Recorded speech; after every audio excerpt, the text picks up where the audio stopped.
তো দর্শক আসসালামু আলাইকুম, নতুন একটি ডিজাইন আপনাদের স্বাগতম। আজকে যে ডিজাইনটি দেখাবো এটি হচ্ছে চুয়াডাঙ্গা জেলা সোহেল রানা ভাইয়ের ডিজাইন। উনি প্রবাসে থাকেন, উনি ডিজাইনটি করে নিয়েছেন।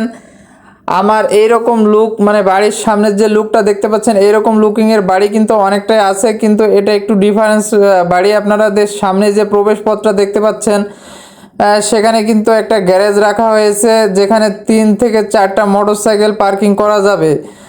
তো এই ডিজাইনটি কিভাবে করে দিলাম মডিফাই করে, সম্পূর্ণ প্ল্যান আমি আপনাদের সাথে শেয়ার করব। এবং এই বিল্ডিংয়ে আমরা একটা মেন গেট করে দিছি, আপনারা দেখতে পাচ্ছেন এই মেন গেটটা কিভাবে ডিজাইনটি করে দিছি।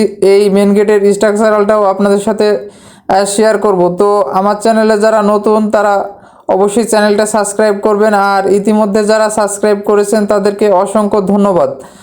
তো এই ডিজাইনটি মূলত 2টি ডিজাইনের সমন্বয়ে গঠন করা হয়েছে, কারণ আমার চ্যানেলে যারা পুরনো দর্শক আছে তারা দেখবেন যে এইরকম টাইপের, মানে ফ্রন্টের যে ডিজাইন এইরকম টাইপের অনেকটা বাড়ি আমার অলরেডি 2টা বাড়ি আমার হচ্ছে আপলোড করা আছে, কিন্তু উনি চাচ্ছিলেন যে সামনের ডিজাইনটা ঠিক রেখে ভিতরটা একটু চেঞ্জ করতে। অর্থাৎ এখানে আমরা মাঝ বরাবর সিঁড়িটা পাচ্ছি। আগের যে প্ল্যানে ছিল সেটা হচ্ছে আপনার সামনের দিকে সিঁড়ির প্ল্যান ছিল। তো এই বেডরুমের এই বাড়িটার মধ্যে কয়টি বেডরুম রয়েছে আমি ফ্লোর প্ল্যানে বলে দিব।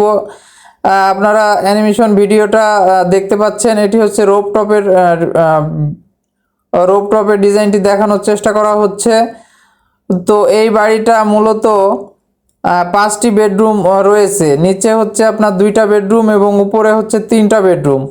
বিল্ডিংটা আপনারা সাইডের ভিউটি দেখতে পাচ্ছেন। এখানে আমাদের মাঝ বরাবর সিঁড়িঘরটি রয়েছে, সিঁড়িঘরে আপনারা দেখতে পাচ্ছেন যে একটি ফুল গ্লাস দেওয়া হয়েছে। এই ফুল গ্লাস দেওয়ার কারণে কিন্তু বিল্ডিংয়ের সৌন্দর্যটা অনেকটা বেড়ে যায়। তো আমরা এখন অ্যানিমেশন ভিডিও দেখলাম, তো আমরা এখন ফ্লোর প্ল্যানটি আপনাদের দেখানোর চেষ্টা করব এবং কেমন টাকা খরচ হতে পারে এর বাজেট একটি দেওয়া হয়েছে, সে বাজেটটি আপনাদের সাথে শেয়ার করব। সম্মানিত দর্শক, ফ্লোর প্ল্যানে আসলে আমরা প্রথমেই এখান দিয়ে আপনারা দেখতে পাচ্ছেন যে এখান দিয়ে আমরা সিঁড়ি দিয়ে উঠে আমরা একটি পার্কিং পাচ্ছি। এখানে স্লোপ রাখা হয়েছে মোটরসাইকেল ওঠানোর জন্য। অর্থাৎ উনি বলছিল যে ওনার কয়েকটা মোটরসাইকেল আছে, যার কারণে উনি একটি পার্কিং করতে চাই। তো ডিজাইনটিকে সেভাবে মডিফাই করে দেওয়া হয়েছে। আপনারা এরকম লুকিংয়ের সামনে ডিজাইন আমার আরও 2টা দেখেছেন, ওনার যেহেতু সামনের ডিজাইন এটা পছন্দ ছিল তাই করে দেওয়া হয়েছে। তো প্রথমে আমরা একটি পার্কিং পাচ্ছি যার মাপ রয়েছে 8.5 ফিট ইন্টু 9.5 ফিট এবং ডোর 2 দিয়ে আমরা প্রবেশ করলে আমরা বিশাল বড় সাইজের একটি লিভিং অ্যান্ড ডাইনিং রুম পাচ্ছি যার মাপ রয়েছে 9.5 ইন্টু 21 ফুট। ওনার পাশে যেহেতু জায়গা খুবই কম ছিল যার কারণে বাড়িটা একটু লম্বা হয়েছে। তো সামনের দিকে আসলে আমরা বেড 1 পাচ্ছি। বেড 1-এর মাপ রয়েছে 10 ফিট ইন্টু 12 ফিট। এই বেডরুমের সাথে আমরা একটি স্লাইড ডোর রেখেছি, স্লাইড ডোর দিয়ে আমরা বারান্দায় প্রবেশ করব। তো বারান্দার মাপ রয়েছে 3 ফিট ইন্টু 8 ফিট। তো এইখানে মাঝ বরাবর আমরা স্টার এরিয়াটি অর্থাৎ সিঁড়িঘরটি এখানে আমরা রেখেছি। সিঁড়িঘরের নিচে আমরা একটি কমন টয়লেট রেখেছি যার মাপ রয়েছে 4 ফুট 3 ইঞ্চি ইন্টু 7 ফুট। এইখানে আপনার কেউ যদি চায়, এখানে নিচে কোনো কমন টয়লেট অ্যাটাচ টয়লেট রাখা হয়নি, একটি মাত্র কমন টয়লেট রাখা হয়েছে। উনি বলছিল যে নিচে তার কোনো অ্যাটাচ টয়লেট লাগবে না, যার কারণে দেওয়া হয় নাই। তো আপনাদের যদি এরকমই ডিজাইন লাগে, সেই ক্ষেত্রে আপনারা যদি চান যে আমরা একটা অ্যাটাচ টয়লেট রাখবো, সেই ক্ষেত্রে এটাকে অ্যাটাচ টয়লেট করে নিতে পারবেন। এবং এই পাশে পর্যাপ্ত পরিমাণ জায়গা রয়েছে, এখানে একটি আপনারা কমন টয়লেট করতে পারবেন। তো পিছনের দিকে আমরা যদি যাই তাহলে আমরা 10 ফিট ইন্টু 11 ফিট একটি বেডরুম পাচ্ছি, এটা হচ্ছে বেড 2।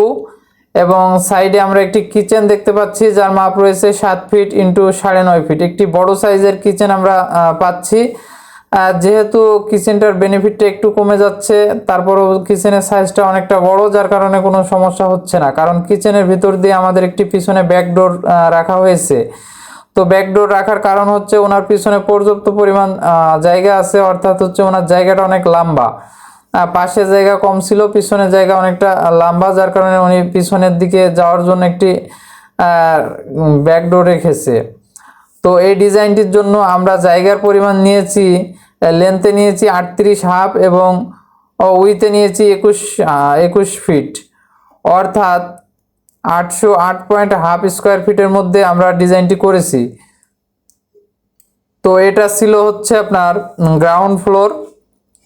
আমি যদি আপনাদের ফার্স্ট ফ্লোর দেখাই, এটি হচ্ছে ফার্স্ট ফ্লোর, অর্থাৎ আমরা এখান দিয়ে উপরে আপ করলাম, অর্থাৎ উঠলাম, ওঠার পরে আমরা আবারও একটি লিভিং অ্যান্ড ডাইনিং রুম পাচ্ছি এবং নিচে যেটা আপনার পার্কিং ছিল মোটরসাইকেল রাখার জন্য, অর্থাৎ গ্যারেজ বা পার্কিং যেটাই বলেন না কেন, রাখার জন্য যেটা করছিলাম, এটার উপরে আমরা একটি বেডরুম পাচ্ছি যার মাপ রয়েছে 9.5 ফিট ইন্টু 12 ফিট। এই বেডরুমের সাথে আমরা একটি ওপেন ব্যালকনি ওপেন ব্যালকনি বা বারান্দা আপনারা যাই বলেন না কেন দেওয়া হয়েছে। আপনারা অলরেডি 3D-তে দেখেছেন।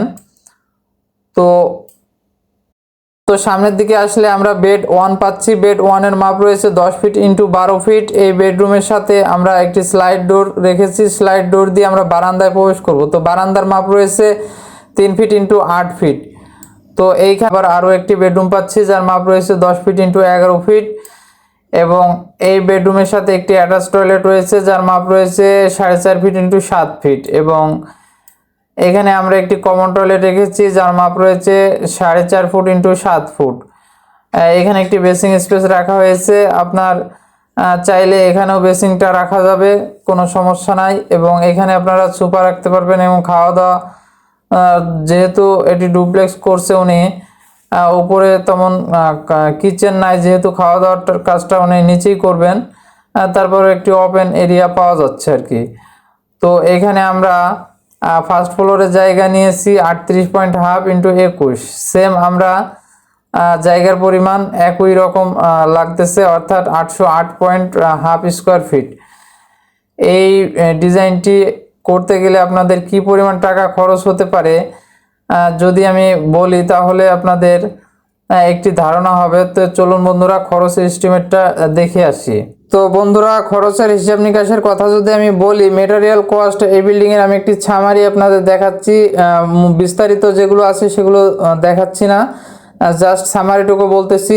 এখানে আপনার গ্রাউন্ড ফ্লোরের জন্য সিমেন্ট এসেছে 484 ব্যাগ এবং লোকাল বালু এসেছে 1298 সেফটি এবং পাথর বালু সেটা এসেছে আপনার 535 সিএফটি এবং নাম্বার ব্রিক এসেছে 12,000 এবং প্রিকেট এসেছে আপনার 14,000, 14,500 ধরেন এবং 16 mm রড রয়েছে 3066 কেজি এবং 12 mm রড রয়েছে 570 কেজি এবং 10 mm রড রয়েছে 1010 কেজি এবং 8 mm রড রয়েছে 975 কেজি।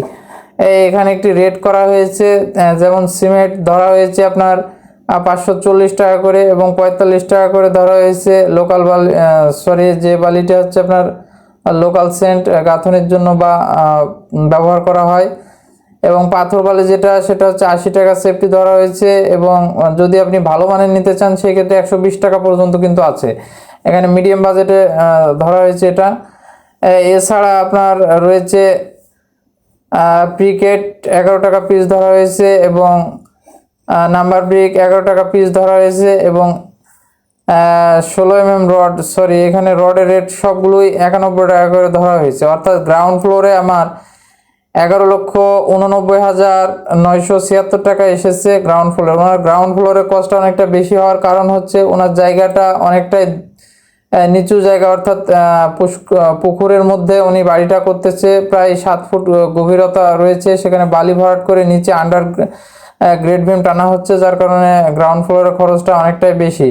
তো ফার্স্ট ফ্লোরে যদি আমরা দেখি, ফার্স্ট ফ্লোরটা আমি জাস্ট আপনাদের সামারিটা বলতেছি। ফার্স্ট ফ্লোরে কস্টিং এসেছে 6,87,516 টাকা। ফার্স্ট ফ্লোরে আপনার অনেকটাই খরচ কমে গেছে, প্রায় 5 লক্ষ টাকা খরচ কমে গেছে। আপনারা দেখেন, কারণ হচ্ছে আপনারা সবসময় জানেন যে গ্রাউন্ড ফ্লোরে খরচটা অনেকটাই বেশি লাগে, ফার্স্ট ফ্লোরে যে খরচের অনেকটা ডিফারেন্স দেখা যায়। তো এই ক্ষেত্রে দেখা যাচ্ছে ওনার যেহেতু 7 ফিট নিচু জায়গাটা, অর্থাৎ পুকুরের মধ্যে বাড়ি করতেছে, যার কারণে খরচটা অনেকটাই বেশি এসেছে।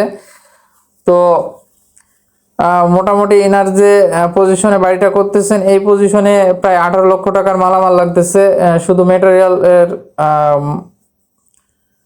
ইট বালু সিমেন্ট রড এগুলোর কথা বলা হচ্ছে। তো ভিডিওটি আজ এই পর্যন্তই, দেখা হবে নতুন কোনো ভিডিওতে। সে পর্যন্ত ভালো থাকবেন। আসসালামু আলাইকুম।